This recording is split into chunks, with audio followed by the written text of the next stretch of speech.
Hi hello నమస్తే. నా పేరు హర్ష. మీరు చూస్తున్నారు తెలుగు ప్రాజెక్ట్స్ విత్ హర్ష. ఈరోజు మనం చేసిన ప్రాజెక్ట్ ఏంటంటే ఒక బెస్ట్ ఎగ్ బేకర్. ఈ ఎగ్ బేకర్ అనే ప్రాజెక్ట్ అసలు నా వీడియోస్లో బెస్ట్ ప్రాజెక్ట్ అని చెప్పొచ్చు. ఎందుకంటే చాలా బెస్ట్ అండ్ యూస్ఫుల్ ప్రాజెక్ట్. దీని వర్కింగ్ పర్ఫార్మెన్స్ అయితే మాత్రం ఎక్సలెంట్గా ఉంది. మీరే కదా లాస్ట్లో చూస్తారు ఎక్స్ట్రీమ్ టెస్ట్స్ కూడా నేను చేశాను. దీంతో మనం మంచి మంచి టెస్టులు చేసే ముందు నా ఛానల్ని త్వరగా సబ్స్క్రైబ్ చేసుకోకపోతే ఇప్పుడు సబ్స్క్రైబ్ చేసుకునే ముందు ఈ వీడియోకి లైక్ చేసి ఏదైనా మీరు సజెషన్ ఇవ్వాలనుకుంటే మాత్రం కామెంట్ చేయండి. ఏదో ఒక సజెషన్స్ మాత్రం కామెంట్ చేయడం మాత్రం మర్చిపోవద్దు. ఛానల్లోకి వెళ్ళి ఒక 3 to 4 వీడియోస్ చూడండి. 3 to 4 వీడియోస్ చూసిన తర్వాత నా ఛానల్ మీకు కనుక నచ్చినట్టయితే నా ఛానల్ని సబ్స్క్రైబ్ చేసుకొని పక్కన ఉన్న బెల్ ఐకాన్ని యాక్టివేట్ చేసుకోండి. నేను పెట్టే వీడియో మీకు వెంటనే నోటిఫికేషన్ రావాలంటే మీరు బెల్ ఐకాన్ని ఆన్లో పెట్టుకోవాల్సిందే. ఇంకా ల్యాగ్ లేకుండా ఈ వీడియోని అయితే స్టార్ట్ చేసేద్దాం. నెక్స్ట్ ప్రాజెక్ట్ కోసం ఎంతమంది వెయిటింగ్ చేస్తున్నారు అనేది మాత్రం నాకు కామెంట్ చేయండి. నెక్స్ట్ సండే 6 o'clock అయితే వీడియో అనేది వచ్చేస్తుంది. ఇప్పుడైతే మనం డీసీ మోటార్ని తీసుకుంటున్నాం. ఈ డీసీ మోటార్ నాకైతే స్క్రాప్లో దొరికింది. అందుకే నేనైతే ఇది ఎన్ని వోల్ట్స్ మోటార్ ఇంకా ఎన్ని యాంప్స్ మోటార్ అనేది నేను చెప్పలేను. ఎందుకంటే ఇది స్క్రాప్ ప్రోడక్ట్. మ్యాక్సిమం నేను తెచ్చామన్నీ కూడా స్క్రాప్ ప్రోడక్ట్సే. ఈసారి అయితే మాత్రం నాకు ఇంకా బెస్ట్ మోటార్ దొరికింది. ఆ బెస్ట్ మోటార్తో మనం ఇంకా మంచి ప్రాజెక్ట్ చేద్దాం. డ్రిల్ మెషిన్ చేయడానికి అయితే నేను ట్రై చేస్తాను. ఇప్పుడు మనం శాండ్ పేపర్ యూజ్ చేసి పర్ఫెక్ట్గా సైడ్స్ తీసుకోండి. ఇప్పుడు నేనైతే ఒక కార్డ్బోర్డ్ షీట్ని అటాచ్ చేసి ఆ మోటార్ని అనేది పర్ఫెక్ట్గా ఫిక్స్ చేసుకున్నాను. ఈ బ్యాటరీ కనెక్షన్స్ అవన్నీ కూడా సర్క్యూట్ డయాగ్రామ్ నేను లాస్ట్లో ఇస్తాను. 2 బ్యాటరీస్ అలా మిక్స్డ్ టేప్ పర్ఫెక్ట్గా వేసి నేనైతే దాంట్లో ఫిక్స్ చేశాను. ఆ 2 కూడా బ్యాటరీ వైర్స్, ఆ 2 కూడా మోటార్ వైర్స్. ఈ మోటార్కి ఈ ఛార్జింగ్ మాడ్యూల్, ఇంకా ఫీమేల్ పోర్ట్స్, టాగుల్ స్విచ్ ఇవన్నీ కూడా ఏ విధంగా కనెక్ట్ చేయాలనేది నేను చెప్తానంటే సర్క్యూట్ డయాగ్రామ్ అయితే మీకు సైడ్ని స్క్రీన్ మీద కనిపిస్తుంది చూడండి. దీనికైతే నేను ఫీమేల్ పోర్ట్ ముందు ఈ ప్రాజెక్ట్ చేస్తా కానీ ఫెయిల్ అయ్యింది. అదే ఫీమేల్ పోర్ట్ని నేనైతే యూజ్ చేస్తున్నాను. ఇంకా ఒక టాగుల్ స్విచ్ని అయితే నేను తీసుకున్నాను. ఎందుకంటే ఈ టాగుల్ స్విచ్ అనేది మనకి హ్యాండ్లో గ్రిప్ అయితే మాత్రం పర్ఫెక్ట్గా ఉంటుంది. సైడ్ కనబడుతుంది కదా, అదే సర్క్యూట్ డయాగ్రామ్ ఎలా ఉందనేది నాకు చెప్పండి.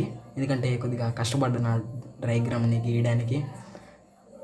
ఇప్పుడు మనం పెవికి యూజ్ చేసి పర్ఫెక్ట్గా అంటించుకున్నాము. ఆ పైప్కి ఆ బ్యాక్ షీట్ని టోటల్ వైర్స్ అన్నీ కూడా పర్ఫెక్ట్గా టేప్ వేసుకొని మీరు అంటించండి.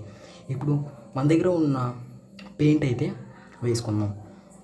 ఈ పెయింట్ని వేసే ముందు మీకు ఆ ఫ్రంట్ క్యాప్ పెట్టాలనిపిస్తే పెట్టండి, లేకపోతే అవసరం లేదు.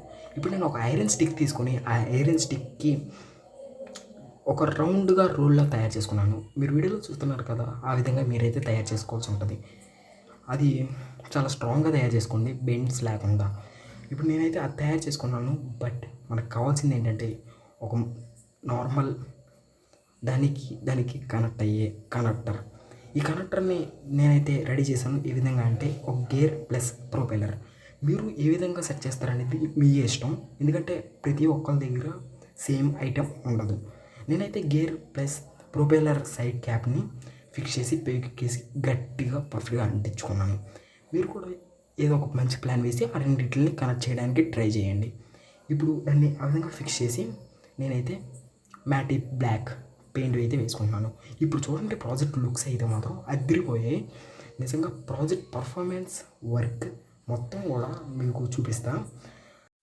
మీకు కనబడుతుంది కదా 12 volts ఫీమేల్ కనెక్టర్. కానీ మీరు అయితే 12 volts ఇవ్వకూడదు. 12 volts ఇస్తే ఛార్జింగ్ మాడ్యూల్ అనేది బ్లాస్ట్ అయిపోద్ది. కానీ మనం ఒక 5 volts అడాప్టర్కి 12 volts, ఎందుకంటే నేను ముందు ఆ ప్రాజెక్ట్ సేమ్ చేశాను కాబట్టి నాకు ఆ 12 volt అడాప్టర్ అనేది అలా ఉండిపోయింది. మీరు ఛార్జింగ్ మాడ్యూల్ కనెక్ట్ చేయాలంటే ఛార్జింగ్ మాడ్యూల్ మాత్రమే కనెక్ట్ చేసుకోండి. బట్ నేనైతే మాత్రం ఆ విధంగా కనెక్ట్ చేశాను కాబట్టి నాకైతే పర్ఫెక్ట్గా వచ్చింది. ఇప్పుడు దాన్ని పర్ఫార్మెన్స్ చూడండి, మీకే చూపిస్తే చూడండి.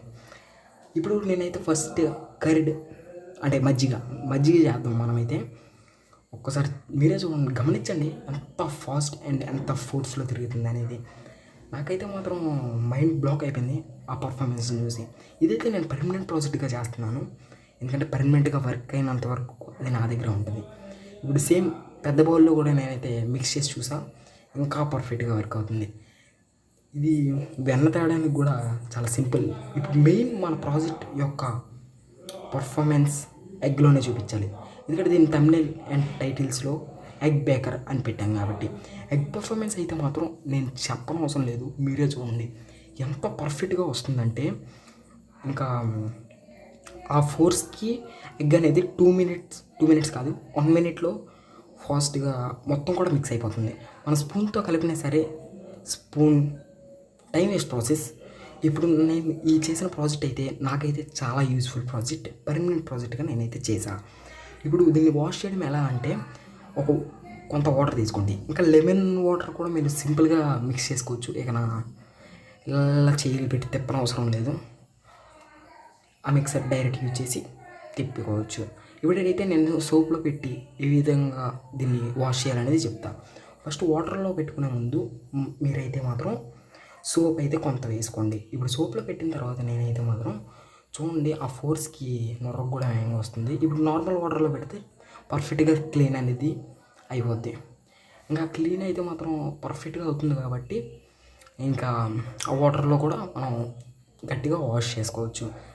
ఇప్పుడు మెయిన్ ఎక్స్ట్రీమ్ టెస్ట్ ఏంటంటే నార్మల్గా మైదా పిండిని కలపగలదా ఒకసారి నాకు ర్యాంపే అలాగుంటే, అందుకే నేనైతే కిందకి తీసుకెళ్ళిన తర్వాత మనం పర్ఫెక్ట్గా చేద్దాం. ఇప్పుడు నేను వాటర్ వేసి మిక్స్ చేస్తుంటే అసలు ఆ మిక్సింగ్ చూడండి ఎంత పర్ఫెక్ట్గా వస్తుంది అనేది, నిజంగా పర్ఫెక్ట్గా మిక్స్ అవుతుంది. నేను ఇక్కడ ఫేక్ వీడియో ఏం చూపించట్లేదు. ఇప్పుడు దాని యొక్క ఛార్జింగ్ ఎలా పెట్టాలనేది చూద్దాం. నేనైతే అక్కడ ఒక హోల్ వేసుకున్నాను, ఎందుకంటే ఛార్జింగ్ ఇండికేటర్ లైట్ అనేది కనబడడానికి. మొత్తం పెయింట్ వేసి టోటల్ కవర్ చేస్తే మీకు లైట్ అనేది కనబడదు కాబట్టి నేనైతే సైడ్న ఒక హోల్ వేసుకోండి మీరు కూడా. ఇప్పుడు 5 volts అడాప్టర్ తీసుకొని దానికి ఫిక్స్ చేయగానే మనకి లోపల ఇండికేషన్ లైట్ వస్తుంది. ఈ ప్రాజెక్ట్ అయితే చాలా పర్ఫెక్ట్గా వర్క్ అవుతుంది. ఈ ప్రాజెక్ట్ ఎలా అనిపించింది అన్న కామెంట్ చేయడం మాత్రం మర్చిపోవద్దు. నెక్స్ట్ వీడియోలో కలుసుకుందాం. Bye bye.